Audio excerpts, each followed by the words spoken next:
ये इसका कैफ नहीं था, ये माहिर फरीद था। लम्हे भर में इसकी याददाश्त ताज़ा हुई, जैसे किसी ने मुंह पे तमाचा मारा हो। ये इसका फ़रेबकार था। वो चंद सानिये टुकर टुकर इसका चेहरा देखे गई, फिर सारा खून सिमट के चेहरे में आ गया। पहलू में गिरी मुट्ठी भींच गई। क्या वो कैफ को थप्पड़ मार सकती थी? लेकिन इतराफ़ में गुजरते वेटर्स, मेज़ों पे बैठे मेहमान, अभी कोई इनकी तरफ मुतवज्जा ना था। वो इनका मुतवज्जा कर भी नहीं सकती थी। वो एकदम पलटी और झुक के ज़मीन से अपनी चीज़ें उठाने लगी। कैनवस बैग में ब्रश डाले, मोबाइल बैकपैक में फेंका। वो बेचैनी से इसकी हरकत देख रहा था। अपनी चीज़ें उठा के वो माहिर को देखे बगैर एक तरफ से निकल गई तो वो बेख्तियार इसकी तरफ लपका। माला प्लीज़। कशमाला के कदम ठहरे।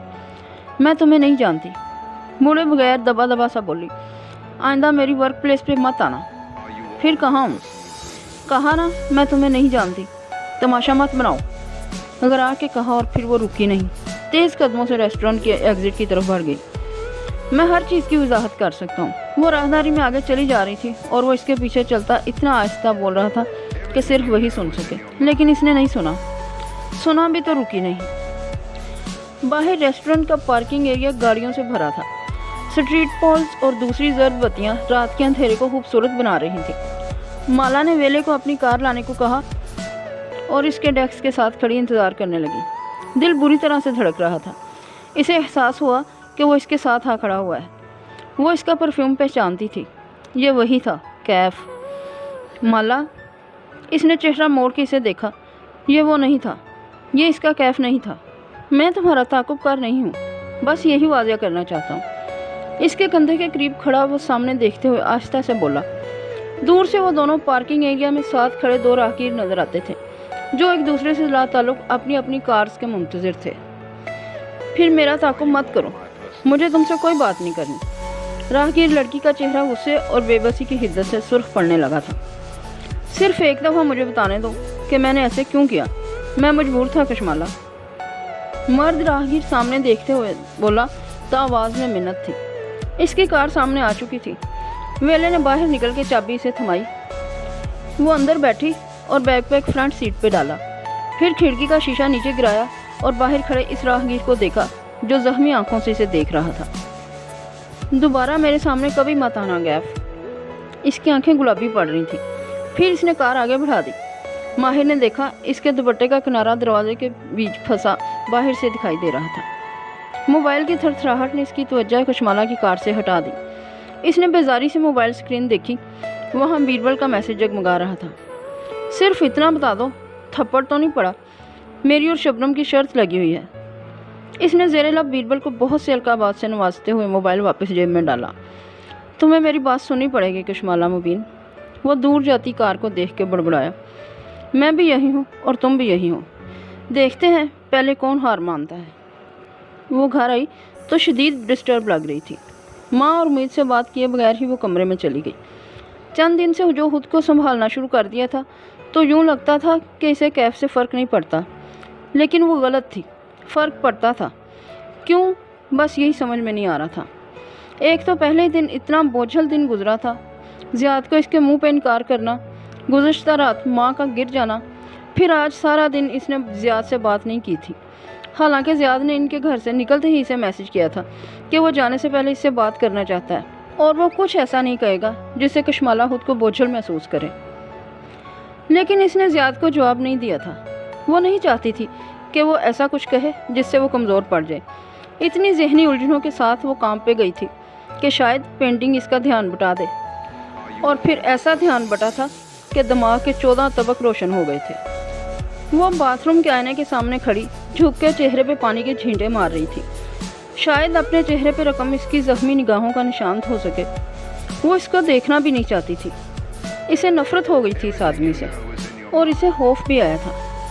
जो कैफ जमाल जैसे मर्द को डरा धमका के ये काम करवा सकता है, वो किसी लड़की के साथ क्या नहीं कर सकता। और ऊपर से इसकी तस्वीर और ज़ख्मी लड़कियों की तस्वीरों वाला एल्बम, इसे सब याद था। इसने गीला चेहरा उठा के आईने में खुद को देखा तो इसे अपनी आंखों में खौफ नज़र आया। खौफ नफ़रत से कम था लेकिन मौजूद था। उफ खुदाया, इसने कैसे इस आदमी को 1.5 माह अपने घर में रहने दिया। तौलिए से चेहरा साफ करती वो बाहर निकली तो देखा सामने वो छोटा सा डब्बा रखा था। इसने बख्तबी से कहा था कि ऊपर जो ब्रशेस वो छोड़ आई है वो यहाँ ला के रख दें, और चूंकि वो इस डब्बे को कल बाहर निकाल के भूल गई थी, इसलिए बख्तबी इसे भी उठा लाई थी। शायद इन्हें यह नहीं लाना चाहिए था। माला धीरे से कुर्सी पे बैठी और वो डब्बा उठा के गोद में रखा। अंदर गुलाबी तस्मों वाले जोगर्स थे, एक खाली पैकेट था जिसमें एक बीज बचा हुआ था और चंद ब्रशेस थे। लम्हे भर के लिए कैफ ज़हन से निकल गया, सब कुछ निकल गया। याद रहा तो बस इतना कि कभी ये जूते इसके पैरों में होते थे। तब जिंदगी मुख्तलिफ थी। माला को इसके कमरे में, माहिर को रेस्टोरेंट के पार्किंग एरिया में, माही को कनाडा में अपने सफ़ेद घर में, माँ को लाउंज में व्हील चेयर पर छोड़ के हम अपनी कहानी को यहीं रोक रहे हैं। हाँ, इसी लम्हे में कैद करके हम आपको 5 साल पीछे ले चलते हैं, जब इन सब की ज़िंदगी आज से बहुत मुख्तलिफ थी। Mayfair, London.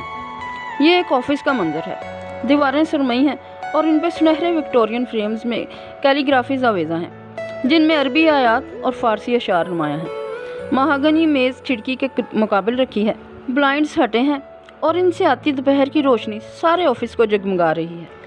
कंट्रोल चेयर पर बैठा शख्स माहिर फरीद है, लेकिन वो आपके माहिर से मुख्तलिफ है। इसका चेहरा कदरे कम उम्र और क्लीन शेव है। वो सफ़ेद शर्ट और स्याह पैंट पे मलबूस है। टाई का रंग सरमई है।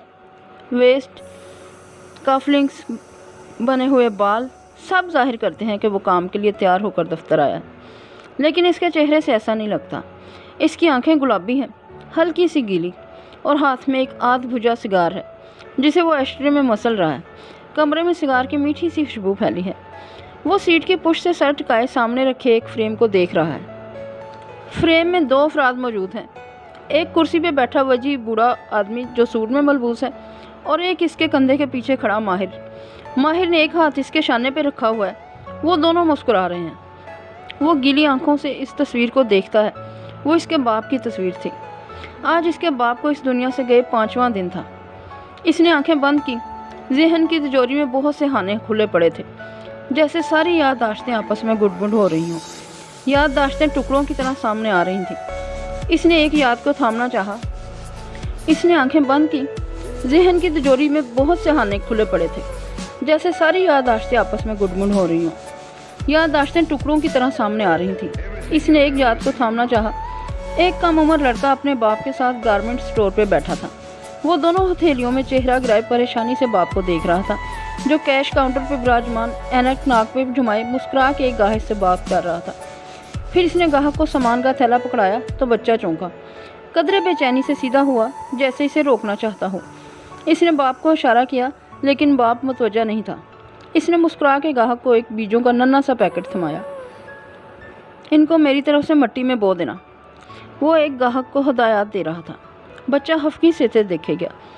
अब्बा, इसने कम पैसे दिए हैं। इनके जाते ही वो बेचैनी से बोला, अगर कोई एक पैनी भी ज़्यादा दे तो आप फ़ौरन बता देते हैं। कम पे क्यों नहीं बताया? इसके बाप ने मुस्कुरा के इसे ऐनक के ऊपर से देखा। इसके पास जितने थे इसने दे दिए, जो नहीं दिए वो इसके ऊपर मेरी इन्वेस्टमेंट है। इससे क्या होगा? वो उलझा। अब वो मेरा दोस्त बन गया है और ज़िंदगी में इंसानों के ऊपर इन्वेस्टमेंट करके इनको दोस्त बना लेना चाहिए। दोस्त काम आते हैं, पैसा नहीं। गारमेंट्स की दुकान माजी के झरोकों में मध्यम हो गई। इसकी जगह मार्केट स्टॉल ने ले ली। यह भी पुराने लंदन की एक मार्केट थी। वो नौउम्र लड़का हाथ में किताब लिए बाप के बराबर चलता आ रहा था। इसके चेहरे पर झुंझलाहट थी। अब्बा, मेरा एग्ज़ाम है, मैंने पढ़ना है। मैं यहाँ क्या कर रहा हूँ? तुम यहाँ इंसानों को पढ़ना सीखोगे। तुम्हें अपने बाप की तरह इंसानों को दोस्त बनाना आना चाहिए माहिर। अब्बा, इसने उकता के सर झटका। मुझे गारमेंट्स का काम नहीं करना। तुम्हें जो भी करना है, इस काम में इंसान तुम्हारी मदद करेंगे। अगर वो तुम पे भरोसा करते हो, तुम्हें इंसानों की समझ होगी तो इनका भरोसा जीतोगे ना। और इससे क्या होगा? वो दोनों मार्केट के स्टॉल्स के दरमियान चलते जा रहे थे। वो तुम्हारी बात मानेंगे, जो तुम कहोगे वो वही करेंगे। जैसे कासिम फरीद की बात का सब एतबार करते हैं, वैसे ही एक दिन ऐसा आना चाहिए जब इस शहर के लोग कहें कि वो माहिर फरीद की हर बात का एतबार करते हैं। पुराने लंदन की मार्केट मध्यम होकर कहीं गुम हो गई। एक दूसरी याद उभर के आई तो इसने इसका सिरा खींचा। एक मंजर सा बनता चला गया। وہ ایک گارمنٹ فیکٹری کے اندر کا منظر تھا۔ بڑا سا ہال کمرہ، ارد گرد رکھے ورک اسٹیشنز، ان کے درمیان وہ ٹین ایج نوجوان اپنے باپ کے ساتھ کھڑا تھا۔ اس کے ایک ہاتھ میں کتاب دبی تھی۔ وہ اب بوڑھے ہو چکے تھے، بال ہلکے ہلکے سفید تھے۔ وہ ان کے کان کے پاس جھک کے کہہ رہا تھا، ابا یہ آدمی آپ سے جھوٹ بول رہا ہے، میری بات مانیں، اس کے ساتھ کام نہ کریں۔ قاسم فرید نے مسکرا کے چہرہ اٹھا کے اسے دیکھا۔ اب اس کا قد ان سے نکلتا ہوا تھا اور وہ ناخوش نظر آ رہا تھا۔ اور تمہیں کیسے معلوم؟ میں ماہر ہوں، مجھے معلوم ہوتا ہے۔ ہلکے سے شانے اچکائے انہوں نے اس کے کندھے پہ ہاتھ رکھا۔ پھر ہم وہی کریں گے جو ماہر کہتا ہے، کیونکہ ہم ماہر کا اعتبار کرتے ہیں۔ انہوں نے مسکرا کے کہا تو وہ ہلکا سا مسکرا دیا۔ وہ دونوں ایک ساتھ آگے چلنے لگے۔ ماہر نے چہرہ ہتھیلیوں سے اٹھایا۔ اس کی گلابی آنکھیں اب بھی گیلی تھیں۔ نظریں سامنے بنی کھڑکی پہ جمی تھیں، جہاں سے سورج کی اداس کرنیں اندر داخل ہو رہی تھیں۔ ان کے سنہری پن میں ایک باسی منظر ابھرنے لگا۔ وہ ایک خوبصورت اور نفیس سے گھر کا لانگ روم تھا۔ نوجوان ماہر سینٹر ٹیبل پہ کاغذ پھیلائے سر جھکائے ایک سکیچ بنا رہا تھا۔ اس نے کچن سے آتی آوازوں کی طرف سے کان لپیٹ لیے تھے۔ کچن کے سامنے وہ تینوں کھڑے تھے۔ ایک سیاہ گھنگریالے بالوں والی خوبصورت عورت، اس کے ساتھ ایک چھوٹا گھنگریالے بالوں والا لڑکا جو منہ پھلائے کھڑا تھا۔ وہ عورت غصے سے زور زور سے ہاتھ ہلاتے ہوئے اپنے سامنے کھڑے قاسم فرید سے لڑ رہی تھی۔ یہ تمہارا بیٹا ہے قاسم، تمہاری گارمنٹ فیکٹری کا ملازم نہیں، جو تم ہر صبح اصرار کرنے لگ جاتے ہو کہ اسے کام پہ لے کر جاؤں گا۔ یہ ایک بچہ ہے۔ ماہر اس کی عمر کا تھا جب میرے ساتھ مارکیٹ سٹالز تک جاتا تھا۔ وہ نرمی سے گہری سانس لے کے کہہ رہے تھے، تب تم ایک سٹال کے مالک تھے قاسم، اب تم ایک فیکٹری کے مالک ہو۔ کچھ تو اپنے سٹیٹس کا خیال کرو۔ مجھے بیربل کو دنیا دکھانی اور دنیا سکھانی ہے، ورنہ وہ کیسے جان پائے گا کہ اس کے باپ نے یہ سفر کہاں سے شروع کیا تھا۔ شش۔ منہ سورے کھڑے گھنگریالے بالوں والے لڑکے نے آواز پہ اسے دیکھا۔ وہ مسکرا کے اسے اپنے پاس بلا رہا تھا۔ بیربل نے ماں باپ کو دیکھا، پھر ماہر کو، پھر ہلکا سا مسکرایا اور دھیرے سے کھسک کے اس کے پاس چلا آیا۔ وہ دونوں ابھی تک کچن میں کھڑے بحث کر رہے تھے۔ بیربل چھوٹے چھوٹے قدموں سے چلتا ہوا اس کے ساتھ کارپیٹ پہ آ کے بیٹھ گیا۔ مجھے فیکٹری نہیں جانا، اس نے ماہر کے قریب ہو کے شکایت کی۔ اس نے گہری سانس لی۔ بیر، تمہیں معلوم ہے ہمارے ابا ہمیشہ سے خوشحال نہیں تھے، وہ دھیرے دھیرے بتانے لگا۔ 60 کی دہائی میں ہمارے دادا کے ساتھ وہ انگلینڈ آئے تھے اور تب سے اب تک انہوں نے بہت سی جابز کی ہیں، پیٹرول پمپ پہ، ریسٹورنٹ پہ ویٹر کی، گارمنٹ سٹور پہ سیل مین کی۔ جانتے ہو ہر جاب سے انہوں نے کیا کمایا ہے؟ پیسے۔ وہ مسکرایا اور اس کی ناک کو پین سے ہلکا سا چھوا۔ دوست، انہوں نے ہر جاب سے دوست کمائے ہیں، اور آج ہمارے ابا کے پاس ایک گارمنٹ فیکٹری ہے، کیونکہ ان کو پیپل اسکل آتی ہے، انسانوں کو مینیج کرنا۔ انہوں نے اپنے سارے خاندان کو قطر اور لندن میں سیٹل کروا دیا ہے، کیونکہ لوگ ابا پہ بھروسہ کرتے ہیں، ان کے کہنے پہ لوگوں کو جاب دیتے ہیں۔ جانتے ہو ابا کے دوست چائے خانوں کے ملازموں سے لے کر قطر کی رائل فیملیز تک پھیلے ہیں۔ کیا تم ابا پر بھروسہ کر کے ان کی بات نہیں مان سکتے؟ مگر میں نے نہیں جانا فیکٹری۔ وہ منہ پھلا کے اسی طرح بولا تو ماہر نے گہری سانس لی، پھر ایک افسوس بھری نظر اٹھا کے کچن میں کھڑے میاں بیوی کو دیکھا۔ وہ ہنوز بحث کر رہے تھے۔ اس کے سر میں درد ہونے لگا۔ منظر دھوئیں کے مرگولے میں غائب ہو گیا، اور جب دھند چھٹی تو اب ایک اور منظر سامنے تھا۔ وہ ایک آفس میں بیٹھا تھا۔ میز کے اس پار رابیل فرید بیٹھی تھی، گھنگریالے بال جوڑے میں لپیٹے، گردن میں ہیروں کی لڑی پہنے۔ وہ ٹانگ پہ ٹانگ نمائے بیٹھی تھی، چہرہ سپاٹ تھا۔ ماہر، مجھے مجبور مت کرو، میں قاسم کے ساتھ نہیں رہ سکتی۔ ماں۔ وہ کرسی سے اٹھا اور گھوم کے اس کے سامنے آیا۔ اس کے چہرے پہ بے چینی اور پریشانی تھی۔ ماں پلیز ایسا نہ کریں، پلیز۔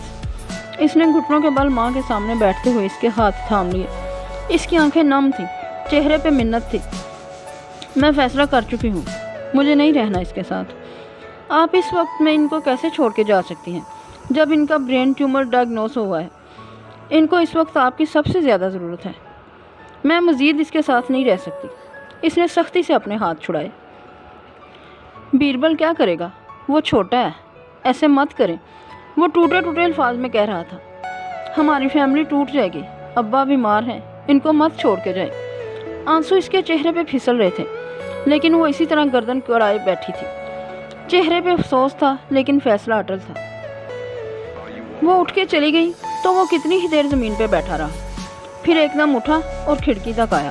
وہاں ایک ڈسپلے ٹیبل پہ ایک سفید عمارت کا ماڈل رکھا تھا۔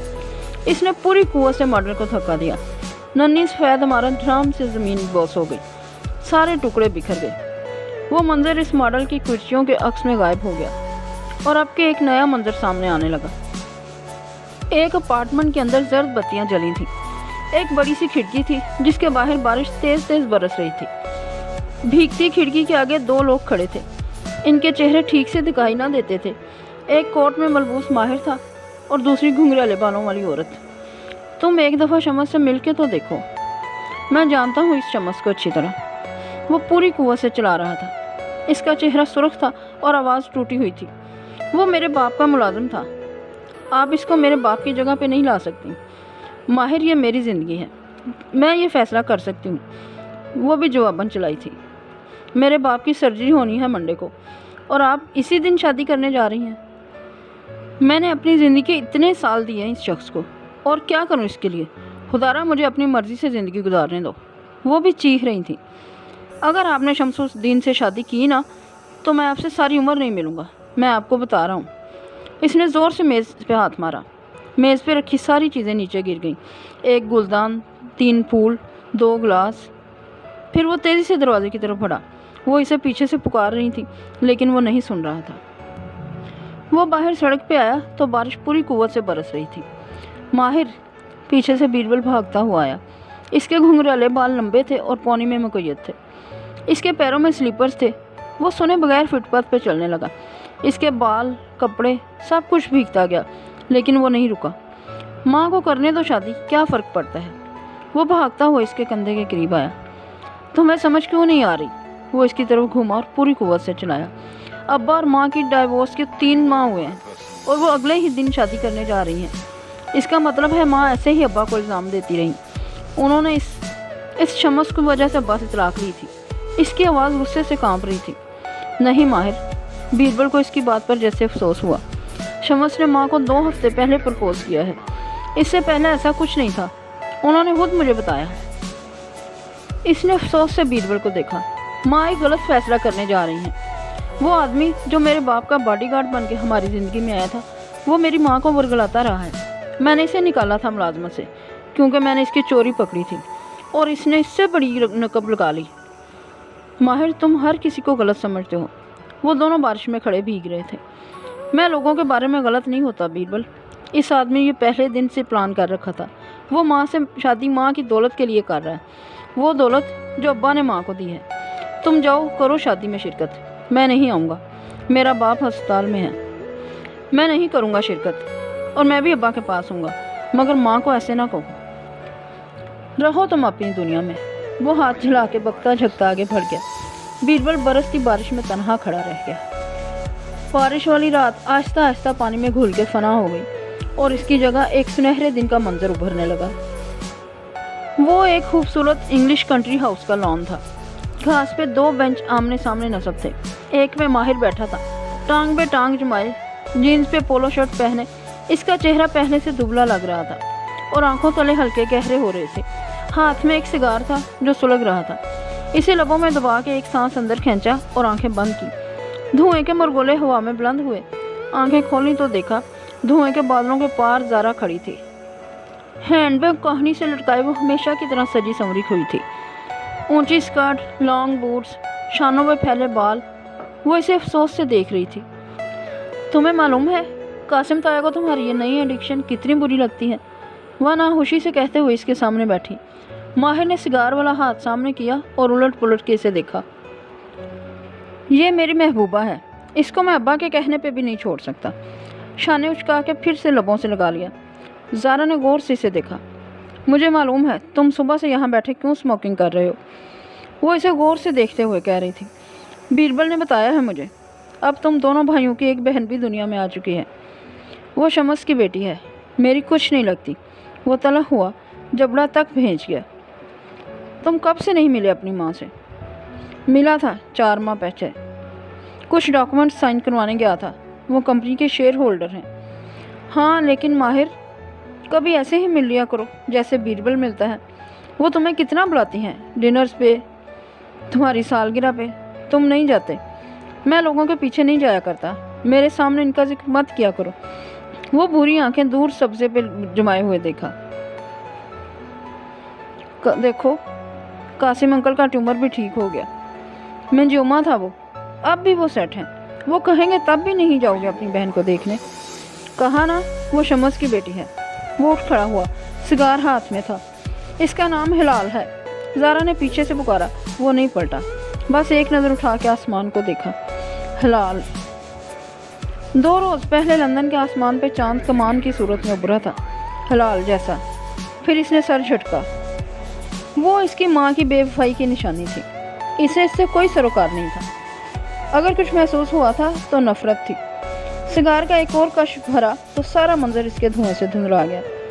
धुआं छटा तो एक और याद सामने चलने लगी। वो अपने कमरे में बैठा वर्क टेबल पे लैपटॉप के सामने तेज़ तेज़ टाइप कर रहा था। एक हाथ में सिगार था। दफ्तन दस्तक हुई। इसने बेध्यानी में यस कहा। दरवाज़ा खुलने की आवाज़ आई, फिर खामोशी। माहिर ने गर्दन मोड़ के देखा। कासिम फरीद चौखट में खड़े थे। एक तासुब भरी नज़र इसके हाथ पे डाली। इसने तेज़ी से सिगार नीचे किया। अंगारे ने इसकी उंगली के पूरे को छुआ। सिस की आवाज़ लबों से निकली, मगर तब तक वो अफसोस से सर झटक के जा चुके थे। इसने गुस्से से सिगार मसला, मुट्ठी भेंची, फिर तेज़ी से इनके पीछे लपका। कुछ देर बाद वो दोनों किचन में खड़े थे।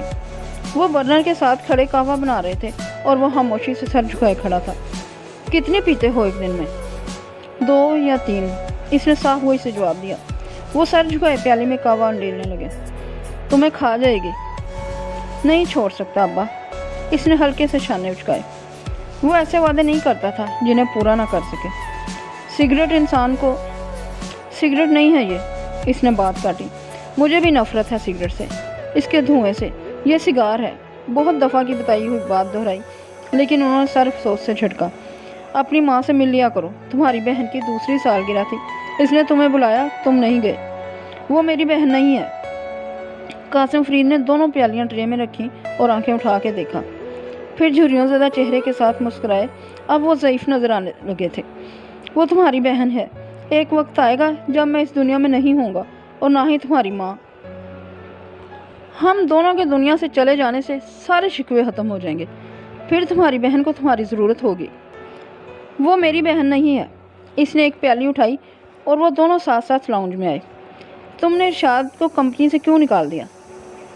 मुझे तुम्हारा यूं गुस्सा करना अच्छा नहीं लगता माहिर। वो मेरा स्टाफ है अब्बा। वो मेरी गैर मौजूदगी में मेरी माँ के बारे में बात कर रहा था। मुझसे बर्दाश्त नहीं हुआ। हर स्टाफ अपने बास की बुराई करता है। किस किस पे गुस्सा करोगे? किस किस की ज़ुबान बंद करोगे? जिस जिसकी कर सका। वो सर झटक के आगे बढ़ गया। जब से माँ ने इनको छोड़ा था, इसके अंदर बहुत सा गुस्सा जमा था। वो अफसोस से इसे जाते देखते रहे। फिर उन्होंने शक्कर की डली प्याली में डाली। वो काफ़े में घुलती चली गई और सारे मंजर को अपने साथ घोल के ले गई। अब के जो मंजर सामने आया वो अस्पताल के एक कॉरिडोर का था। वो बेंच पे बैठा था, शल, इसके साथ बीरबल बैठा था। इसके घुंघराले बाल कस के पौनी में बंधे थे और पैरों में जोगर्स थे। 7 साल अब्बा ठीक रहे, फिर अचानक से क्यों इनका ट्यूमर इतना बढ़ गया और हमें पता ही नहीं चला। बीरबल शल सा सामने दीवार को देख रहा था। वो ठीक हो जाएंगे, हम इलाज करवाएंगे। वो निढाल सा लग रहा था, आंखें सबसे गुलाबी हो रही थी। फिर वो उठा और सामने कॉरिडोर में लगा दरवाज़ा खोला। अंदर बेड पे अब्बा लेटे थे, नहीफ, कमज़ोर, सर बालों से साफ था, जिसम में बहुत सी नालियाँ लगी थी। वो नीमवा आंखों से इसे देख रहे थे। वो इनके साथ बैठा और उनके हाथ थाम लिए। इसकी आंखें गीली थी। माहिर, उन्होंने मध्यम आवाज़ में इसे पुकारा। वो मज़ीद इनकी तरफ झुका। स्मोकिंग छोड़ दो बेटे, ये तुम्हें खा जाएगी। इसने इस बात में सर हिला दिया। आंख से आंसू निकला। उन्होंने आंखें बंद कर लीं। वो नींद में चले गए थे। आजकल इनकी यही कैफियत थी। ये एक ग्लियोमा है। वो आवाज़ की तरफ मुड़ा। एक मेडिकल प्रोफेशनल के साथ मालिक खड़ा था, सूट में मलबूस, गमज़दा लगता था। इसके बाल मुकम्मल सफ़ेद ना थे, स्याह सफ़ेद खिचड़ी ज़्यादा से थे। वो दोनों बाहर निकल आए, अस्पताल के गार्डन में साथ साथ चलने लगे। ये एक छोटा सा मंजूमा था। अब्बा की सर्जरी हुई। उन्होंने 7 बरस बहुत अच्छे से गुजारे। फिर ये ग्लियोमा कैसे बना? वो उलझन से कह रहा था। मालिक ने हल्के से कंधे उचकाए। अल्लाह के काम है, कोई नहीं समझ पा रहा। इसने जेब से सिगार निकाला और कपकपाते हाथों से लबों में डाला और इसके दहाने को नम किया। پھر ایک لائٹر نکالا، اس پہ ماہر فرید کندہ تھا۔ مالک نے افسوس سے اسے دیکھا۔ تم نے اندر اپنے باپ سے وعدہ کیا ہے، میں اسے نہیں چھوڑ سکتا۔ سگار منہ سے نکال کے وہ اس کے دوسرے کنارے کو گھماتے ہوئے لائٹر سے سلگانے لگا۔ اس کے ہاتھ مہارت سے کام کر رہے تھے۔ شمس اور رابیل ملنے آنا چاہتے ہیں۔ اس نے کچھ نہیں کہا۔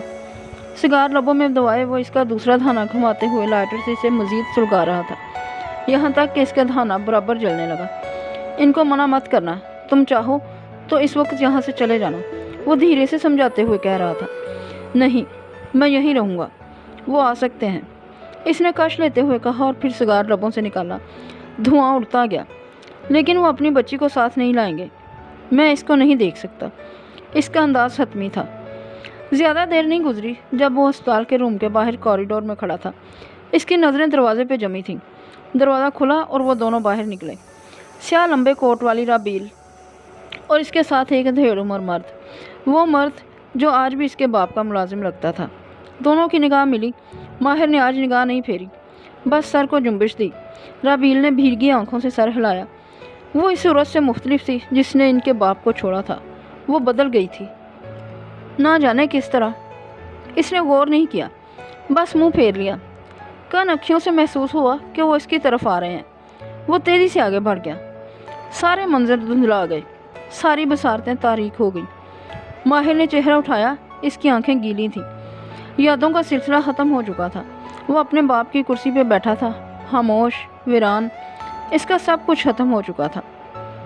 دفتر دروازہ کھلا اور بھاری بوٹس کے اپنی طرف آنے کی آواز سنائی دی۔ ماہر نے نظریں اٹھائیں۔ مالک اس کی میز کے سامنے آ کھڑا ہوا تھا۔ گرے سوٹ پہنے، کھچڑی بالوں کو جل سے سمیٹے وہ ہمیشہ کی طرح کمزور لگ رہا تھا۔ تم آفس کیوں آئے ہو؟ کچھ دن آرام کرو، وہ بے تاثر لہجے میں کہتے ہوئے سامنے والی کرسی پہ بیٹھا، ٹانگ پہ ٹانگ جمائی۔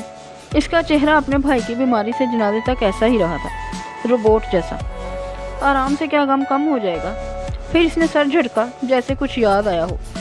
ابا نے بیربل کے ساتھ اچھا نہیں کیا مالک۔ میرے نزدیک اس نے بیربل کی بھلائی کے لیے فیصلہ کیا ہے۔ وہ بہت امپریشنیبل ہے، پیسہ ضائع کرتا ہے۔